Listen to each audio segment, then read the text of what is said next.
안녕하세요, 정원아빠입니다. 반갑습니다. 유튜브 정말 오래간만에 또 찍죠? 제가 저번에 평면도, 인면도 기본 설계 확정한 후에 건축사님한테 꼭 요청해야 할 체크사항이 무엇이 있는지에 대해서 가르쳐 드린다고 제가 미리 말씀을 드렸는데, 이게 양이 되게 많아요. 너무 많아서 열심히 가르쳐 드리려고 해도 이게 한 2-3시간 걸릴 것 같아요. 그래서 요거를 제가 블로그하고 저희 카페에 올려놓을 테니까 오셔서 참조하시고요. 오늘은 이거를 주요 사항만 제가 이렇게 설명해서 드릴 테니까, 나머지들은 건축사님한테 드리시면 건축사님이 다 아실 거예요. 반영해 주실 것은 반영해 주시고, 빼실 건 빼시고, 안 되는 건 왜 안 되냐고 설명을 해 주시겠죠. 꼭 제 블로그나 제 건축주 모임 카페에 가셔가지고 요 글을 한번 더 봐주셨으면 좋겠습니다.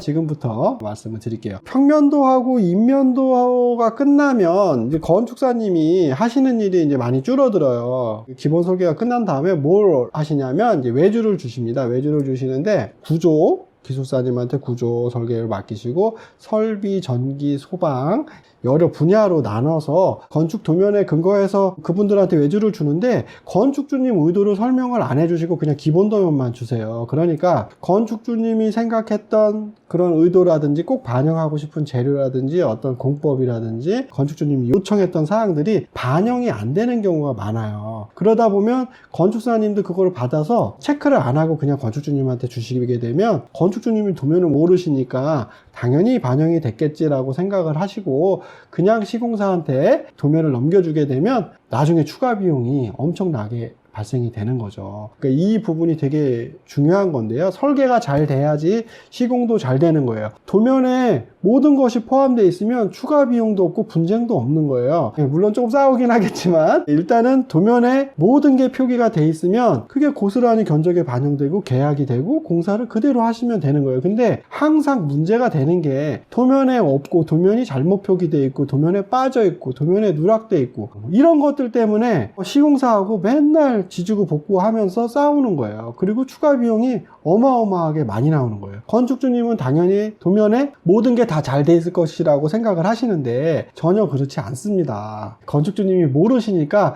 건축사님도 그냥 넘어가시는 경우가 많아요. 대부분 이런 말을 하시죠. 아, 누가 이렇게 세세하게 도면을 그려줍니까? 시공자랑 협의하시면서 공사하시면 다 알아서 다 해줍니다. 기본적으로 들어갈 거 다 해줍니다. 도면에 없어도 해줍니다. 지금 넣으나 그때 하나 똑같은 가격 아닙니까? 라고 하십니다. 그게 아니에요. 시공사에서는 계약한 다음에 나중에 추가되는 것들은 비용을 상당히 많이 비싸게 부릅니다. 그럼 거기서 계약할 수도 없고 안 할 수도 없고, 야 너 하지마 내가 할게 이렇게 할 수도 없고, 아니면 너랑 나랑 계약 해지하고 내가 알아서 할게, 이것도 안 되잖아요. 달라는 대로 줄 수밖에 없는 거예요. 안 주면 또 기분 상해하고 기분 더러워서 못해 이렇게 배째라 나오는 분들도 많아요. 이거를 건축주가 다 고스란히 감당을 하시려면 너무 힘든 거죠. 그래서 도면이 잘 돼 있어야 됩니다. 저도 감독을 하지만 도면이 부실하면, 도면에 빠져 있는 게 너무 많으면 감독을 뭐 할 수가 없습니다. 뭐만 얘기하면 다 추가 요거 해주세요. 요거 잘못되어 있어요. 추가.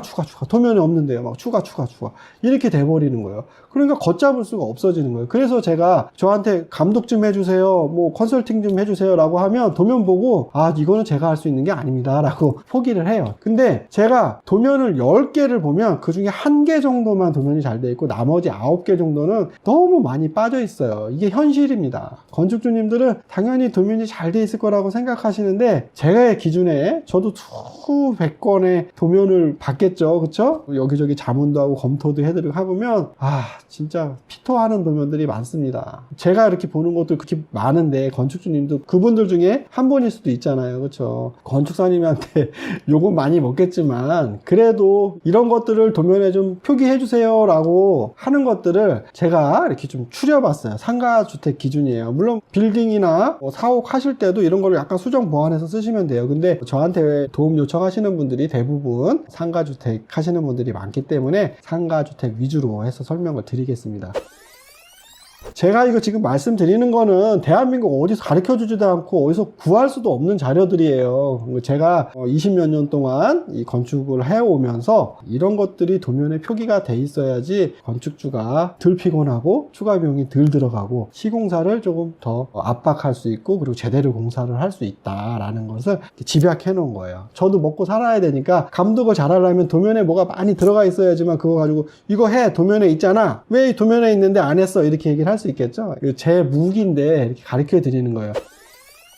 가르쳐 드리는 이유는 건축주님들이 이걸 배워서 설계 건축사님들한테 가르쳐 주시고 또 설계 건축사님이 거기 도면에 표기해서 그게 시공사가 그걸 보고 그대로 시공을 하게 되면 이제 나중에는 이게 당연시되는 그런 세상이 됐으면 좋겠다라는 마음에 큰맘 먹고 공개를 해드리는 거예요. 제가 건축주 아카데미 교육도 하고 있는데 그분들한테 가르쳐 주는 내용들이에요. 이거 되게 돈 많이 받고 가르쳐 드리는 건데 유튜브에서 그렇게 공개를 합니다. 이 자료는 제 블로그나 건축주 모임 카페에 오시면 공개가 돼 있습니다. 그러니까 거기서 발췌해서 편하게 쓰시면 됩니다. 물론 시공사 분들이나 건축사님들한테는 죄송합니다. 저도 편파적으로 유튜브를 진행하는 거니까 너그럽게 이해해 주세요. 욕하지 마시고. 건축사님들이 실시 설계라고 하는 거는 공사용 도면이다. 이걸 가지고 공사를 한다. 보통 요즘에는 허가 이후에 실시 설계를 그려주시는데 그때 주면 안 돼요. 허가 이후에 주시면 다시 외주를 줘야 되기 때문에 상당히 기분 나빠하실 수 있어요. 그러니까 기본 설계 끝날 다음에 바로 주세요. 그 외주 업체들한테 이거 같이 주세요 라고 하고 건축사님도 이거를 반영을 해서 도면 작성을 해주세요 라고 하시면 됩니다. 실시 설계, 공사용 도면에서 들어가실 때 요청할 사항 중에 첫 번째, 허가, 착공, 사용 승인 접수 시에는 세움터 건축주 협업자 지정을 해주세요 라고 하면서 세움터 아이디를 가르쳐 주세요. 건축사님한테. 보통은 건축사님이 대리인 위임장하고 인감증명 받아서 본인이 승인하시고 접수하시고 하시는데 우리나라 법에서는 건축주님이 승인을 해야지 접수가 되는 거예요. 그래서 세움터라는 홈페이지에 가셔가지고 아이디 만드셔가지고 그 세움터에 건축사님이 올리는 서류들을 다 열람하시고 복 이상 없으면 승인을 눌러주는 다 다운도 받으실 수 있어요. 그래서 이거 받으시고 보안사항 나오면 핸드폰으로 딸랑딸랑딸랑 이렇게 보안사항이 옵니다. 설계가 잘못됐다고. 건축사님들이 이런 거 너무 싫어해서 그런지 세움터에 건축주님들을 협업자 지정을 안 해주세요. 몰래 그냥 접수해버리고 그냥 허가 내버리고 착공 접수해버리고 착공 승인 받고 사용 승인 접수하고 준공 받고 하세요. 될 수 있으면 세움터에 들어가서 한 번 정도 보시는 게 좋습니다.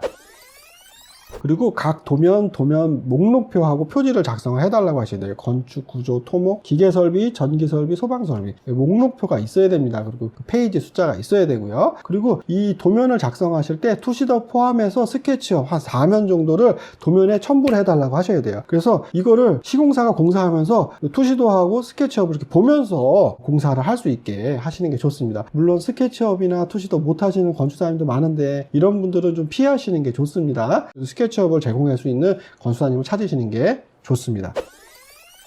설계 개요 하실 때 상가주택인 경우에는 각 호별 면적표를 꼭 작성을 해달라고 하셔야 돼요. 각 호별 면적표를 왜 작성을 하냐면 이제 임대나 분양을 하시잖아요. 임대하시면 이거 몇 평이야? 눈대중으로 한 15평 정도 될 거예요. 이렇게 얘기하는 거하고 딱 이 면적표가 우리 아파트처럼 전용 면적, 공용 면적 이렇게 해서 서비스 부분 해서 다 합쳐가지고 실사용 면적이 얼마입니다. 이렇게 딱 표기가 돼 있으면 얼마나 좋아요. 그렇죠? 근데 대부분의 상가주택 도면을 보면 호별 면적표가 없어요. 그래서 대충 그냥 몇 평형입니다 라고 뻥치는 거죠. 그렇죠? 꼭 면적표를 해달라고 하시는 게 좋습니다. 그리고 상가주택인 경우에는 주택 부분하고 상가 부분의 면적을 나눠서 주택 부분이 몇 퍼센트, 상가 부분이 몇 퍼센트인지 이렇게 나눠달라고 하셔야 돼요. 그래야지 나중에 부가세 환급을 받을 때 상가 부분만 환급을 받을 수 있으니까 구분이 돼 있어야 됩니다. 설계비도 부가세 환급이 되니까 꼭 상가 부분 환급 받으셔야 돼요. 근데 이때 주택하고 상가가 구분이 안 돼 있으면 환급이 안 돼요. 그러니까 꼭 그걸 구분을 해서 개요에 표기해달라고 하셔야 됩니다. 그리고 건물 배치도가 있는데요. 배치도에는 배치도 땅 표기가 있고 거기에 건물이 이렇게 앉혀지는 건데 거기에 인접대지 경계선, 도로 경계선, 인접대지 경계선이 있는데 이 경계선하고 우리 건물의 이격거리 치수 표시가 끝에서 꼭지점마다 표시가 있어야 되는데 없는 경우가 많습니다. 그러니까 뭐 스케일 막 이렇게 생긴 스케일이라고 하는 자를 대고 이렇게 막 재가지고 이거 몇 메다 떨어졌는지 이렇게 하시는 분도 있고 또 현장 소장이 일일이 캐드를 이렇게 찍어가지고 표시해주는 경우가 있어요. 이렇게 되면 자칫 잘못 시공을 하는 경우가 있습니다. 그러니까 꼭 도면에 이 경계선 꼭지점하고 건물 꼭지점하고의 이격거리들을 표시를 해달라고 하셔야 됩니다. 그래야지 목수가 땅에다가 정확하게 그림을 그려서 건물을 정확하게 올리겠죠. 그렇죠? 그리고 배치도에 또 있어야 되는 게 그 땅의 높이입니다. 땅이 이렇게 수평으로 탁 칼같이 수평이지 않잖아요. 여기는 좀 10cm가 높고 저기는 20cm가 낮고 뭐 이렇게 높낮이가 있잖아요. 이거를 GL, 그라운드 레벨이라고 해서 이 높이를 표기해 달라고 하셔야 됩니다. 이 높이가 표기가 안 돼 있으면 나중에 시공사가 추가 비용을 요구할 수 있어요. 왜냐하면 레벨 차이가 있다. 이거 레벨이라고 하는데 땅에 레벨 차이가 있다 그러면 출입구에서 어디는 이렇게 노출되는 부분이 있잖아요. 노출되는 기초가 노출되거나 하게 되면 그쪽 마감을 해야 되니까 도면에 없는 거죠. 그러니까 그런 부분들을 추가 비용을 요청을 합니다. 추가 비용 안 한다 그러면 그냥 그 상태로 막 끝내버려요. 그러면 미치는 거죠. 그렇죠? 그리고 레벨 차이가 있으면 이쪽에는 동결 심도가 안 나와서 기초 밑에 땅이 얼었다 녹았다 하면서 집을 들었다 놨다 하면서 크랙을 낼 수 있어요. 그래서 꼭 GL 높이를 표기해 달라고 해야 돼요. 그러면 GL 높이 표기해 달라고 그러면 건축사님이 가서 레벨 측량이라는 걸 해서 대지 레벨 높낮이를 표기를 해줍니다. 예. 그리고 건물 배치도에는 꼭 주기사항이라고 한글로 도면 한쪽 구석에다가 주기사항을 꼭 써달라고 하셔야 돼요. 자, 어떤 내용이냐면 첫 번째로 시공사는 현장 조사를 해서 대지 레벨을 확인하고 레벨 차이로 인한 1층 마감 턱 공사비를 포함할 것, 이걸 꼭 넣어달라고 하시고, 두 번째는 경계점을 확인해서 이격거리를 확인해서 시공할 것, 그리고 세 번째는 1층 각호실 레벨차 확인 후에 시공할 것, 빗물이 유입 안 되게 시공을 해달라는 거예요.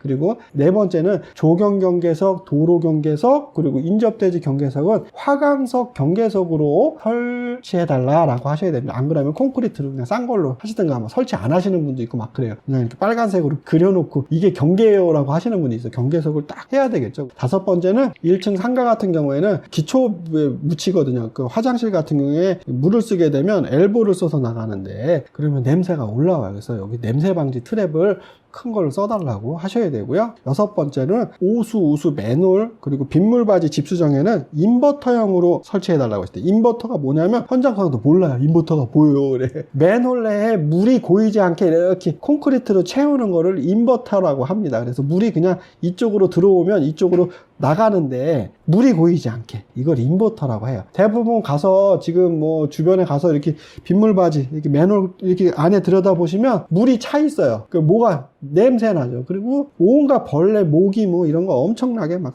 담배꽁초 이만큼 수북히 쌓여 있고 그 맨날 건축주 퍼거 청소하면 또 차고 청소하면 또 차고 그러면 안 되겠죠. 그래서 인버터형으로 탁 채워달라고 하시는 게 좋습니다. 그리고 일곱 번째는 청소 전문 업체한테 내부 준공 청소 해달라고 하는 거예요. 시공사가 청소도 안 하고 그냥 준공 났다고 건물한테 인계하는 경우 있어요. 아줌마 두세 명 와서 대충 그냥 청소하고 끝내는 경우. 청소 전문 업체한테 시켜야 되겠죠. 여덟 번째로 쓰레기 분리수거함을 설치해달라고 이렇게 주기사항으로 배치도에다 딱 써달라고 하셔야 됩니다. 아셨죠? 뭔 소리인지 모른다고요? 예, 그냥 건축사님한테 주세요. 그럼 표기해달라고 그러면은 시공사는 다 알아들으니까.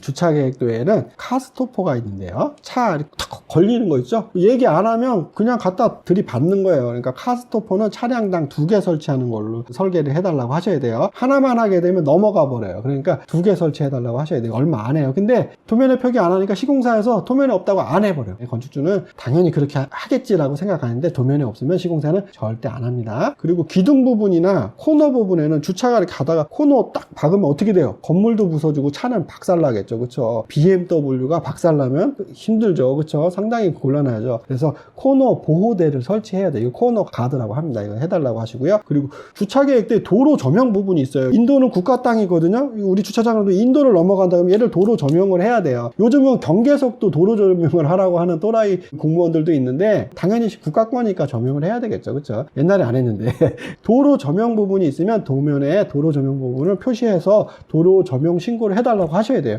안 그러면 이거 나중에 도로 조명 신고비 달라고 하십니다. 건축사님이. 그러니까 도로 조명 신고도 해달라고 하셔야 돼요. 그리고 보도블록을 까는데 그냥 보도블록 까시면은 싼 걸로 막 깔아요. 그러니까 투수성 보도블록이 아니라 투수성 차도용 블록을 하셔야 돼요. 투수성 보도블록이라고 건축사님이 많이 하시는데 그러면 차가 그 위에 타면은 보도블록들이 다 깨져요. 그 6cm짜리인데 투수형 차도블록도 나옵니다. 그러니까 그건 8cm짜리예요. 그래서 투수형 차도블록으로 해달라고 하셔야 돼요. 주차계획도에는 주기사항도 또 있어요. 도면에다가 그냥 글씨로 표기를 해달라는 게, 앞으로는 그냥 주기사항이라고 할게요. 그 도면에 그냥 표기해달라고 하시면 됩니다. 카스토퍼는 주차 일면장 2개소 설치할 것 이렇게 하시고, 도로 경계선 및 인접 대지 경계선, 조경 경계선은 화강석 경계석으로 설치할 것. 세 번째 아주 중요한데, 공사 중 파손되는 기존 도로 및 보차도 블럭 경계석 복구할 것. 이거 공사하면서 다 박살내놓고 자기가 안 그랬다고 배째요. 그럼 결국은 건축주님이 돈 주고 그거 다 보수해줘야 돼. 돈이 한 300~400만 원 넘게 들어가요. 많게는 1000만 원 이상 들어가는 경우가 많아요. 공사 중 파손되는 기존 도로 및 보도블럭 경계석 이거는 복구해라. 써달라고 글씨로 도면에 아예. 투수성 차도블럭 두께를 고려해서 1층 외부 바닥 라인을 확정할 것. 투수성 차도블럭을 딱 하니까 1층 상가보다 이 블럭이 높아. 그러면 안 되겠죠, 그렇죠? 그러니까 이거보다 낮추라는 거야. 그러면 이쪽에 기초를 더 낮춰줘야 되겠죠. 1층 바닥보다. 투수성 보도블럭이 이만큼이고 1층 바닥이 이러면 이렇게. 그럼 기초가 이렇게 니은자로, 그쵸? 이렇게 꺾여서 낮춰져 있어야지만 보도블럭 깔았을 때 높이가 맞겠죠. 이 또라이들이 이렇게 보면은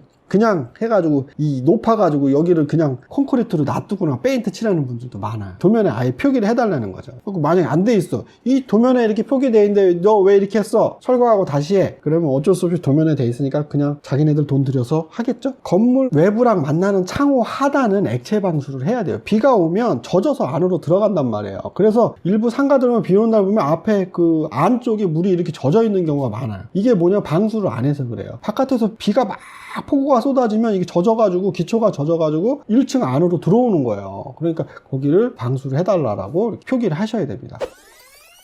그리고 우수 계획도 있어요. 우수 계획도. 이건 뭐냐면 이제 빗물하고 우리가 생활하수나 그리고 오수 동관 이거를 어떻게 빼내겠다는 계획도인데, 마찬가지로 잘 하셔야 되는데, 우수는 빗물이에요. 선원통 밑에는 빗물바지나 우수 맨홀을 설치해 달라고 하셔야 돼요. 선원통은 빗물은 여기서 떨어지는데 맨홀은 저기 있어. 그럼 여기서부터 저기까지 빗물이 막 흐를 거 아니야. 그러면 지나갈 때 어떻게 첨벙첨벙하면서 지나가야 되잖아. 짜증나겠죠. 신발 다 젖고 양말 다 젖고. 그렇게 된 건물이 상당히 많습니다. 설마 그렇게 시공하는 사람이 있어? 라고 하지만, 지금 나가서 옆집에 가서 보시면 홈통이 여기 있는데 저기에 빗물바지가 있는 집들이 많이 있습니다. 그리고 우수 계획도의 주기사항, 도면에 글씨로 표기할 사항이 도로 굴착 관련 신고 및 부담금 공사비에 포함해달라. 이것도 돈 달래. 나중에 시공사에서 이제 오수 인입을 하잖아요. 그러면 시 우수관에다가 우리 관을 꽂아야 되잖아요. 그러면 도로를 파야 되잖아. 이걸 돈 달래. 그래서 도면에다가 도로 굴착 신고 및 부담금은 공사비에 포함해달라. 한 줄만 돼 있으면 건축주님이 안 내셔도 돼요. 시공사가 알아서 합니다. 그리고 시 오수 우수관 연결 공사 및 준설, 그리고 CCTV 촬영 비용은 공사비에 포함할 것. 이것도 보통 대부분 허가 조건에 있는 사항인데요. 이것도 건축주님한테 내역이 없다고 달라고 하시는 분들이 많아요. 이게 비용이 보통 200~300만 원 됩니다. 그러니까 이것도 도면에다가 딱 글씨를 써놔버리면 빼도 박도 못하고 해야 되겠죠. 내역이 없더라도 해야 되는 거죠. 그리고 아까 얘기한 것처럼 우수 선엄통 밑에는 빗물바지 설치해달라고 써주셔야 되고요. 그리고 오수 우수 맨홀이 기초와 간섭이 되는지를 꼭 확인해서 위치를 조정을 해서 미리 기초에 간섭이 될 경우에는 매입 시공을 해라 라는 거예요. 맨홀을. 기초 때문에 맨홀을 설치 못한다고 하시는 시공사 현장 소장들이 많아요. 그럼 그 전에 좀 보고 하지. 꼭 다 한 다음에 빗물바지 냈는데 이거 공간이 안 나와서 이거 못 눕니다. 이렇게 얘기해요. 그래서 글씨를 써놓는 거예요. 제가 얼마나 많이 싸웠겠습니까? 그래서 도면에다 이렇게 쓰고 또 시공사 특약에도 써놓는 거예요. 지금 제가 얘기하는 게 다 시공사 특약이라고 보시면 돼요. 그리고 아까 우수 맨홀은 인버터형으로 물이 고이지 않게 해달라고 하시고, 그리고 뭐 선원통은 이렇게 꺾이지 않게. 단열 계획도, 저는 경질우레탄 중부련을 좋아해요. 타설 부착을 하셔야 됩니다. 그래서 경질우레탄 보드 중부련으로 설계를 해달라고 하시는 게 좋습니다. 얘기 안 하면 비드법이나 뭐 압출법, 그리고 뭐 PF 보드, 아니면은 열반사 단열재, 로이 단열재, 뭐 이런 이상한 단열재로 할 수 있어요. 그럼 이게 두께가 두꺼워집니다. 이 열반사 단열재 같은 경우에 단열이 잘 안 됩니다. 타설 부착을 하셔야 돼요. 제 경험상. 제가 경험을 여러 개를 해봤는데, 다 해봤는데, 그 중에서 단열이 제일 잘 되는 게 경주레탄보드 중부련 타설 부착이 가장 잘 됩니다. 이걸로 하시면 되고요. 그리고 천정 1층 상가인데 2층에 주택이 있잖아요. 그럼 이 천정에 단열재를 까셔야 돼요. 안 그러면 2층에 냉난방비가 엄청 많이 나옵니다. 그래서 단열재 부착해 달라고 하셔야 되는데, 보가 있어요. 보. 기둥하고 기둥을 연결하는 보가 있습니다. 보. 이 보가 이렇게 디귿자로 돼 있는데, 여기 슬라브에만 단열재를 붙이고 디귿자에는 단열재를 안 붙여요, 인간들이. 그럼 이쪽으로 열 손실이 나겠죠? 이 보도 다 감싸서 단열재를 해달라고 도면에 그렇게 표기를 해달라고 하셔야 돼요. 그리고 이거는 저만 많이 하는데, 주거 부분에도 천정에 뭐 아이소핑크 3cm짜리 30T를 천정에 타설 부착을 해달라고 하시면 돼요. 그럼 층간소음이 상당히 많이 줄어들고 냉난방비가 엄청나게 줄어듭니다. 천정에 단열재 붙이고요. 그리고 양 옹벽에는 아이소핑크 1cm짜리를 붙여주시고 석고보도 2P를 하시면 아주 좋습니다. 이것도 팁이니까 뭐 하시면 하시는 거고, 안 하시는 거 아니에요. 지붕은 외단열 하셔야 돼요. 외단열 하시는데, 지붕을 내단열 하게 되면 다락이 있는 경우에 다락이 너무 낮아지니까 외부에다 부착을 하셔야 되겠죠. 단열재는 외부에다 붙이셔야지 따뜻한 겁니다. 뜨거운 물 먹는 것보다 잠바 입는 게 나아요. 지붕에다가 단열재를 붙이시는데, 붙이실 때 콘크리트에 구배 미장을 하셔갖고 면을 딱 잘 잡으셔야지. 단열재 붙였을 때 이렇게 공국이 많이 생기면 이쪽으로 바람이 통해서 이쪽으로 찬 기운, 뜨거운 기운이 다 들어와서 이 단열재가 효과를 전혀 못 볼 수 있어요. 그래서 타설할 때 구배 미장을 하고, 그 다음에 액체 방수하고, 그 다음에 단열재를 본드로 붙여달라고 하셔야 돼요. 도면의 주기사항으로 1층 근린생활시설 천정에 단열재 타설 부착을 해달라고 하시고, 그리고 열관리율에 맞게 시공을 해달라고 이렇게 도면에 표기를 해달라고 하시면 됩니다. 조경계획도에는 주기사항에 지주목 시공을 해달라고 하셔야 됩니다. 지주목이 뭐냐면, 나무가 교목 큰 거 있죠? 이런 게 막 이렇게 흔들린다, 막 죽어버려요. 그래서 이렇게 나무를 이렇게 지지하는, 이게 지주목이에요. 이거를 안 하는 사람들이 많습니다. 그래서 이것도 꼭 지주목을 설치해달라고 하셔야지 됩니다. 어디에? 큰 나무에 지주목 설치해달라고 도면에 표기해달라고 하시고, 조경의 화단의 토심은 1m 확보해주세요 라고 꼭 적어달라고 하셔야 돼요. 조경의 화단의 토심은 1m 이상. 뭘로 하는 게 좋냐? 마사토로 채워주세요 라고 하시는 게 제일 좋습니다. 나무가 엄청 잘 자라요. 저는 주로 과실수, 감나무나 매실, 복숭아, 뭐 자두, 이런 나무, 과실수를 심어달라고 하세요. 그래서 뭐 좀 따먹고 좋지, 그치? 매실, 매화나무 엄청 예쁘죠. 그런 걸로 심어달라고 하시는 게 좋습니다. 조경 경계는 화강석 경계석으로 설치해달라고 하시면 됩니다.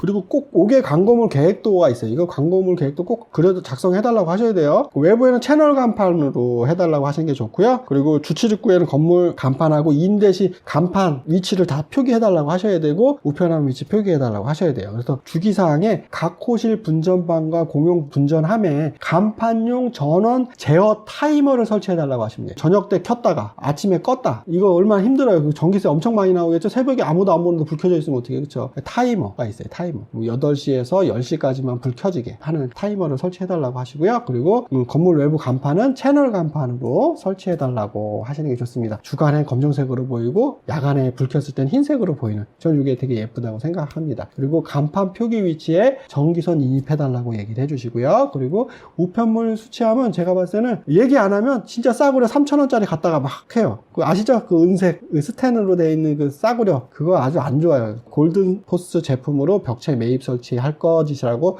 주기사항에 달아달라고 하시면 됩니다. 도로 전용 계획도가 있어요. 그 외부 포장 계획도를 작성을 해달라고 하셔야 돼요. 여기에도 도면에 기존 도로, 기존 보도블록 부분에 공사 중 훼손 시 원상복구할 것이라고 한 줄 써달라고 해주세요. 아까 얘기했죠? 이거 안 하면은 비용 엄청나게 많이 들어간다고요. 그리고 인접대지 경계선, 도로 경계선, 조경 경계선에는 화강석 경계석으로 설치해달라고 이렇게 주기사항으로 한글로 써달라고 하시면 됩니다. 한글을 읽으니까. 현장 소장이 한글을 읽고 작업자들이 한글을 읽을 수 있으니까 한글로 쓰는 거예요.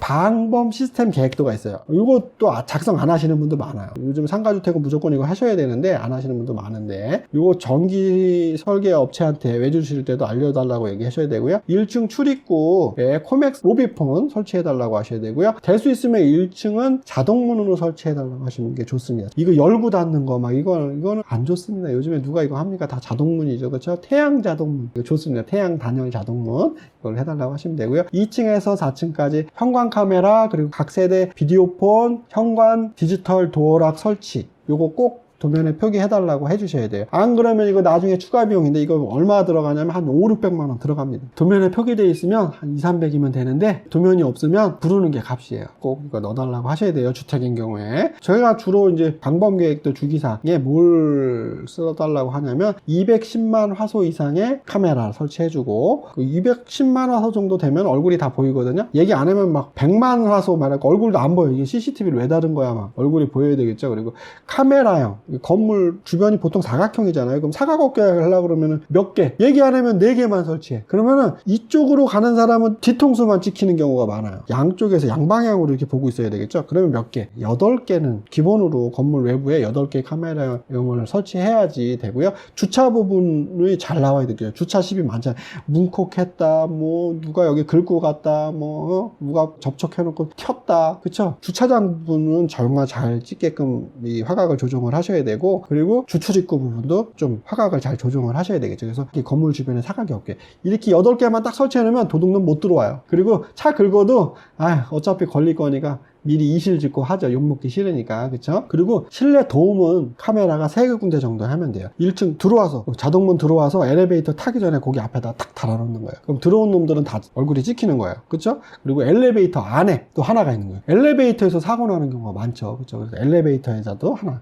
이거 엘리베이터에 있는 CCTV는 엘리베이터에서 해주는 게 아니에요. 전기회사에서 하는 거예요. 그래서 엘리베이터 내부, 그리고 주인 세대 앞에 하나 있어야 되겠죠. 그쵸? 소중하니까. 그쵸? 녹화기를 보통 이제 모니터가 1층에다 설치하는데, 도둑놈들이 나가면서 그 저장 장치를 띄워가요.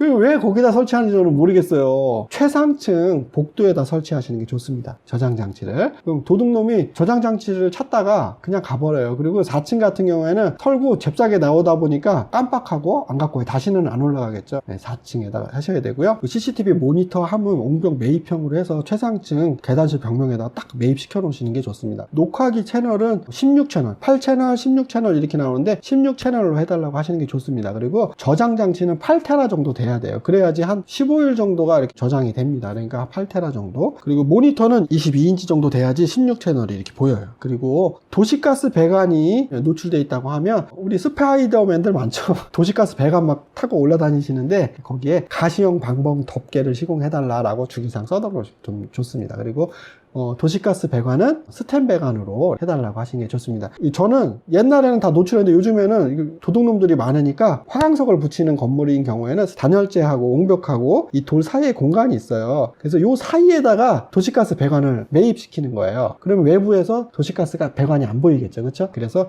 요 매입 배관으로 하면은 스텐 배관이에요.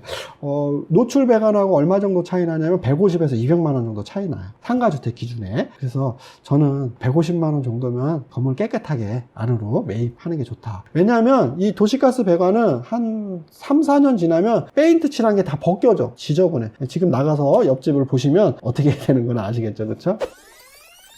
그리고 또 중요한 거, 방수. 건물은 단열이 잘 돼야 되고 방수가 잘 돼야 됩니다. 방수가 잘 돼야 되는데, 이 방수에 각 층별로 방수 계획도를 좀 작성을 해달라고 하시는 게 좋습니다. 방수가 어디를 어떻게 해야 되는지, 그 방수를 어디다 어떻게 해야 되는지, 이게 그냥 도면 보고 이렇게 막 하다 보면 착오가 생기는 경우가 많이 있어요. 그래서 방수 계획도를 별도로 그려달라고 하시고요. 거기 도면에 주기사항을 달아달라고 하셔야 돼요. 방수 시공되는 각 실의 주변실과의 경계는 방수턱을 설치해달라고요. 그러니까 화장실 문이 있죠. 화장실 들어가잖아. 그럼 화장실 턱을 만들어야 되겠죠. 이 턱이 방수턱이에요. 방수턱. 물 쓰는 공간에 턱을, 방수턱을 해달라고 해야 되는데 안 하시는 시공사들이 많습니다. 그래서 방수턱을 해달라고 하셔야 되고요. 그리고 방수턱이 설치되는 실의 경우는 바닥 방수를 방수턱 상단까지, 방수턱이 있잖아요. 이렇게 화장실이면 근데 문턱이 있잖아요. 그럼 이 방수를 이렇게 안까지 이렇게 다 한 바퀴 감아달라고 하셔야 돼요. 요렇게만 해놓으면 이쪽으로 다 타고 들어가니까 이렇게 감아서 해달라고 하셔야 되고요. 비노출 우레탄 방수를 하는 경우가 있습니다. 비노출 우레탄 방수나 시트 방수나 이거는 보호 몰타를 꼭 하셔야 돼요. 아니면 방수 보호제를 꼭 깔아주셔야 됩니다. 뭔 얘기인지 모르셔도 그냥 꼭 써달라고 하셔야 돼요.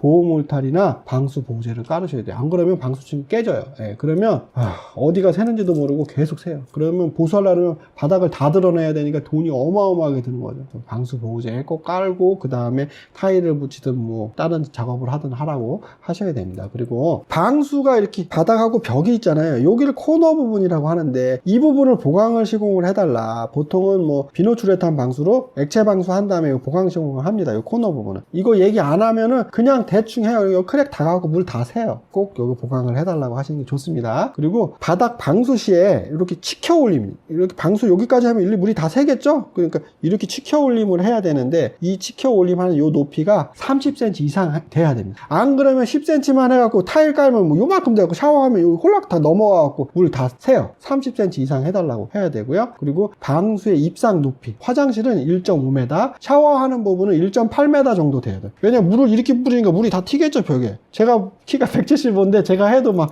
다 튀어요. 1.8m까지는 샤워 부분은 방수를 해달라고 하셔야 돼요. 근데 얘기 안 하면 대부분 1.2m만 방수하시고 안 해요. 안 튄대, 안 샌대. 지집 아니니까 그래, 지집 아니니까. 주방 부분에도 방수를 좀 할 수 있으면 해달라고 하시는 게 좋습니다. 세탁실도 방수를 해달라고 하시는 게 좋습니다. 그리고 요거는 뭐 기초하고 옹벽 부분에 옹벽 기초 이음 부분이 있어요. 지수판을 꼭 해달라고 하셔야 돼요. 그래서 콘크리트를 이거를 1층을 치고 2층을 치고 3층을 치고 하면 요 나중에 치는 옛날에 친 거하고 지금 치는 거하고 이렇게 치면 여기 틈이 미세한 크랙이 있습니다. 이 미세한 크랙으로 습기가 들어오는 거예요. 그래서 이거를 막기 위해서 지수판을 설치합니다. 습기 차단제죠. 그래서 지수판을 꼭 설치해달라고 하셔야 되고요. 그리고 2층, 3층, 4층, 5층 쭉 위에 상부층에는 슬라브하고 옹벽 이음 부분에는 수팽창 지수제를 설치해달라고 하셔야 됩니다. 글씨로 써달라고 하셔야 돼요. 이거는 지금 제가 막 설명해서 받아적기 되게 힘드시겠지만 저도 이거 다 못 외워서 보면서 설명을 드리는 거예요. 그래서 이거 설명드리는 거를 제가 카페하고 블로그 올려놓을 테니까 발췌하셔서 참고하셔갖고 설계 건축사님한테 이렇게 도면에 표기해주세요 라고 하시면 됩니다. 실내 재료 마감표가 있습니다. 이거는 각 실의 바닥, 걸레바지, 벽체, 천정 이렇게 4가지로 실내 재료 마감표가 구성이 되는데요. 바닥에 바탕은 뭐고 그리고 마감은 뭐고, 걸레바지 바탕은 뭐고 마감은 뭐고, 벽체 바탕은 뭐고 마감은 뭐고, 그리고 천정 바탕은 뭐고 마감은 뭐고, 이렇게 4면을, 그렇죠? 바닥, 벽, 천정을 그리고 걸레바지까지 어떤 마감을 할 것인지에 대해서 이렇게 해놓은 게 실내 재료 마감표예요. 아주 중요합니다. 이거는 무조건 잘 보셔야 돼요. 이거 뭐 대부분 보면 건축주 지정 마감, 건축주 지정 마감, 인테리어 마감, 인테리어 지정이 하나도 안 돼 있어요. 그러니까 시공사가 지 마음대로 지정해서 견적을 하는 거예요. 건축주님이 왜 이거 했어요? 지정이 안 돼 있어서 그냥 이걸로 했어요. 아, 이걸로 하면 어떡합니까? 좋은 걸로 해주셔야죠. 그럼 추가 비용 주셔야 되는데요. 이렇게 나와버려요. 그리고 이거 건축주 지정 마감이라 저희는 마감이 안 잡혀 있습니다. 예? 그 벽지도 안 발라요? 예, 여기 보시면 건축주 지정 마감이라고 돼 있잖아요. 지정 안 해주셨잖아요. 그래서 견적에 빠져 있습니다. 이렇게 얘기해요. 환장하는 거죠.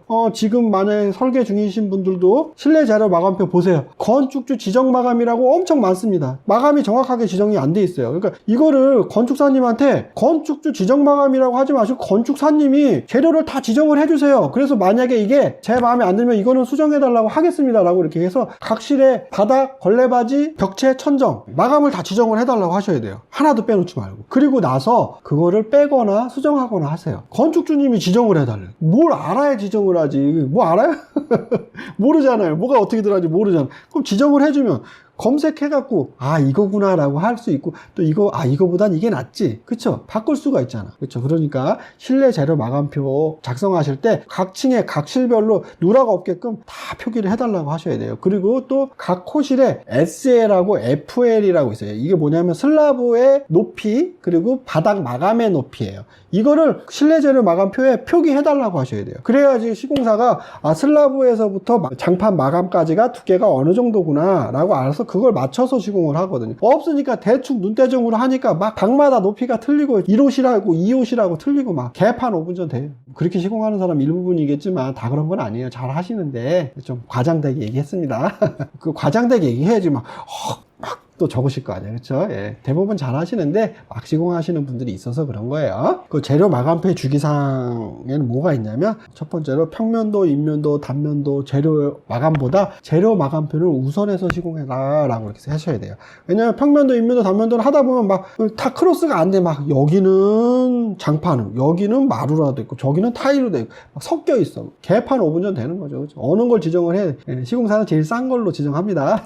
재료 마감표는 건축주님이 한글을 읽으실 수 있으니까 이 쭉 표로 돼 있어요. 그래서 이렇게 바닥, 걸레바지, 벽체, 천정을 한글을 읽으시면 내용을 아실 수 있잖아요. 그래서 이거를 체크하실 수 있잖아요. 그러니까 이 재료 마감표를 우선해서, 재료 마감표는 건축주님이 무조건 딱 보고 수정할 거 다 수정해. 내 마음대로 재료가 들어갔는지, 내가 요구사항이 들어갔는지 재료 마감표 정말 잘 보셔야 돼요. 그리고 천정고는 설계 높이 이상으로 천장 여건을 감안해서 최대한 높게 시공할 것이라고 글씨 써달라고 하시고요. 왜냐하면 상가주택을 하다 보면 천장고가 건축사님이 한 것보다 낮게 시공되는 경우가 많이 있습니다. 그러니까 최대한 높여서 시공을 해달라고 하시는 게 좋습니다. 외부 창호 1층하고 테라스 있는데 실내에서 실외로 나가는 그 창호 부분에는 사춤하실 때 아까 얘기한 것처럼 방수턱 설치해 주셔야 되고, 그리고 액체 방수 사춤을 꼭 해달라고 이렇게 써 주셔야 됩니다. 그래야지 그거 보고 시공사가 시공을 하니까. 그리고 내부에 콘크리트 벽체, 조적 벽체, 그리고 경량 칸막이 벽체 마감은 천정 슬라브까지 올려달라고 하셔야 돼요. 어떤 분들 보면 벽돌을 쌌는데 천정보다 한 2장만 이렇게 올려요. 그럼 여기가 비어 있어. 슬라브는 여기 있고, 그럼 여기 이만큼이 떠 있어. 화장실인 경우에 이런 경우 많이 하시거든요. 벽돌 쌌다 보면. 그럼 화장실에 물을 쓰면 습기가 옆으로 다 넘어가. 옆방으로. 그리고 소음이 옆방으로 다 넘어가는 거야. 천정을 통해서. 안 되겠죠? 딱딱 차단을 하셔야 돼요. 그래야지 소음이나 이런 걸 방지하실 수 있는 겁니다. 모든 철물은 아연 도금 철물을 써달라고 하셔야 돼요. 녹슬면 안 되잖아요. 녹슬면 부식되면 망가질 수 있는 거예요. 그러니까 아연 도금 제품이나 알루미늄 제품이나 스텐 제품 써주고, 아니면 어쩔 수 없이 철 제품을 쓴다 그러면 방청 페인트를 꼭 칠해달라고 하셔야 됩니다. 이걸 글씨로 다 써달라고 하시면 돼요.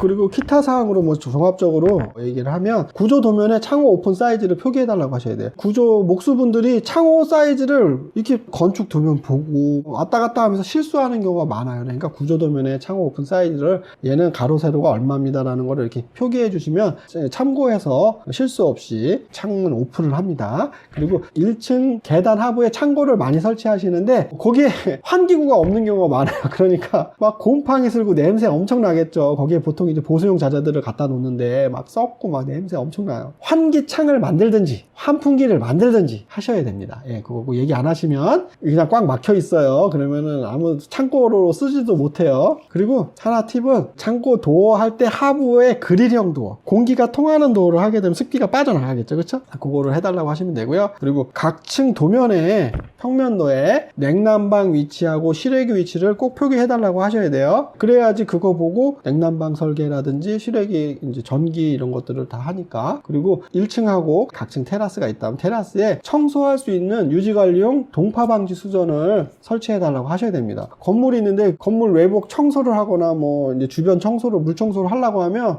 물 쓸 데가 없어요. 그러니까 1층 상가 화장실에서 수도꼭지에다가 해갖고 호스 길게 열어 해가지고 청소하고 빠지고 막 이렇게 하면 힘들죠. 그래서 보통은 1층 계단실 창고 하부에 청소용 수전함을 만들어서, 동파방지 수전함을 만들어서 거기다 수전을 넣어놔서 거기서 연결해가지고 공용 수전이죠. 그래서 이렇게 청소하는 거예요. 그리고 테라스도 청소해야 되잖아요. 그렇죠? 청소해야 되니까 테라스에도 이렇게 동파방지 수전을 매입시켜가지고 거기서 호스 연결해갖고 청소할 수 있게 이렇게 해달라고 하시는 게 좋습니다. 그리고 화장실에 설계하실 때 화장실 변기에 선반을 설치해달라고 하시는 게 좋습니다. 지금 상가의 경우 화장실 변기 선반 해달라고 하시고, 세면기는 벽부착형으로 해달라고 하시면 되고요. 벽부착형으로 해달라 그러면 자연스럽게 젠다이가 설치가 돼요. 그리고 소변기에도 선반을 설치해달라고 하셔야 돼요. 가방이나 이런 거 어디 놓을 데가 없어요. 바닥에 놓자니 내려놓기 못하고 막 그러죠. 그렇죠? 그래서 소변기 선반을 만들어 달라고 하시면 이렇게 예쁘게 소변기 위에 선반 해달라고 하시면 되고, 변기 뒤에도 선반을 해주시면은 좋죠. 그 선반이 없으면 그것도 마찬가지로 거기 뒤에다 놨다가 떨어지고 그리고 빠지고 골치 아프겠죠. 그렇죠? 해달라고 하시는 게 좋고요. 그리고 화장실 거울은 크게 꽉 차게 해달라고 하시고 고급형이라고 표기해달라고 하셔야 돼요. 얘기 안 하면 정말 싸구려로 요만한 거 달아놔요. 도면에 표기가 없다고. 진짜 짜증나죠. 그렇죠? 서비스로 해주시는 분도 있는데 대부분 안 그래요. 그냥 추가 비용을 달라고 하세요. 그러니까 꼭 꽉 차게 해달라고 하셔야 됩니다. 그리고 1층 화장실에도 상가 화장실 화장실에도 온수가 나와야 되겠죠. 보통 화장실에서 온수 틀면 어떻게 해요? 안 나와요. 물이 한 방울도. 왜? 이거는 배관 자체가 안 돼 있다는 거예요. 그래서 보통 남녀 화장실 구분이 돼 있다 그러면 남자 화장실 천정에 전기 온수기를 설치해서 남자 여자 이렇게 난방 배관을 해 놓습니다. 그러면 물을 했을 때 엄청 뜨거운 물이 나오죠. 기분 좋겠죠. 그렇죠? 손님들도 좋아하고 세입자들도 좋아하겠죠. 그래서 상가에는 꼭 온수기 설치하셔 갖고 해야 되는데, 왜 천정 속이냐? 세면기 밑에나 이런 데다 벽에다 거착하게 되면 뛰어가, 훔쳐가. 미친놈들이 그걸 뛰어가는 놈들도 있고요. 그리고 청소하다 물 들어가고 파손되는 경우가 많습니다. 그래서 천정 속에다 하고요. 여자 화장실에다가 안 하는 이유는 여자 화장실에 그 남자가 가서 이거 수리하는 건 좀 그렇잖아요. 그래서 남자 화장실 천정에다가 매입시켜서 설치시키는 거예요. 그리고 난간 타입 상세도를 그려달라고 하셔야 돼요. 그러니까 난간이라고 표기만 돼 있고 이게 어떤 디자인인지 안 하니까 그냥 대충 막 그려서 막 이렇게 해요. 그러니까 대충 그리니까 어떻게 돼? 대충 쉬고 하는 거예요. 싸구려로 그냥 짱나죠. 그렇죠? 내가 이거 평생을 돈을 모아갖고 영끌까지 해갖고 대충 그냥 팍팍팍팍 긁어갖고 이 건물 짓고 있는데 막 진짜 싸구려로 막 그렇게 하면 안 되죠. 그렇죠? 그래서 난간 타입 상세도를 꼭 해달라고 하시는 게 좋습니다.